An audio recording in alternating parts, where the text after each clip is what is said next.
Hey everyone and welcome back to CryptoScores. Today we are looking at the Skynet Community Score, a metric powered by Certic's Skynet platform. This one gives you an independent objective measure of how much trust and activity surrounds a project's community, and it pulls from some very interesting sources. So what is exactly the Skynet Community Score? It's a percentage-based score. It reflects the overall confidence level of a project's community, and it's built from 4 different outputs: activity on X, activity on Telegram, recent news coverage, and visitor votes on the Skynet platform itself. So it's not just measuring one channel, it's combining social media engagement, messaging activity, media presence, and actual user sentiment. That mix gives you a well-rounded view of how active and how trusted a project's community really is. But let's take a look at Chainlink with a community score of 98 over 100. Pretty good, almost perfect. When we scroll down, we can see the Skynet community score over there. And as you can see, it's right now 0.9.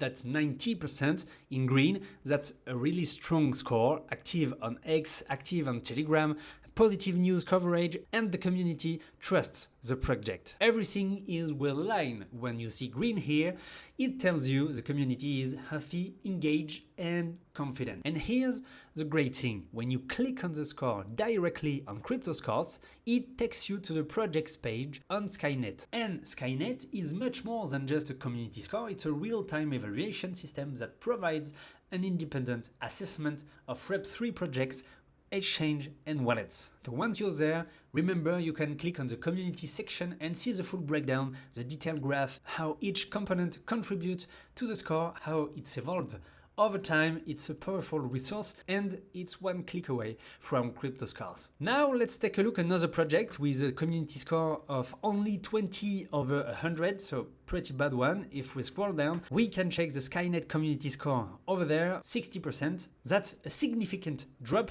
It means the community engagement is weaker, less activity on social channels, less positive sentiment, lower confidence overall. Red doesn't necessarily mean the project is dead, but it tells you the community side is lagging, and that's something to factor into your analysis. So use the Skynet community score as a quick trust check. Green and close to 100%, the community is alive and confident. Red, there are questions to ask, and then go verify by yourself on Skynet to see the full picture, as you can see on my screen. As always, you are the one making the call. CryptoScores give you the signal, Skynet gives you the details, and your own research brings it all together. To conclude, Skynet Community Score, an independent trust score powered by real data. Check it on cryptoscore.com, and we will see you there in the next one.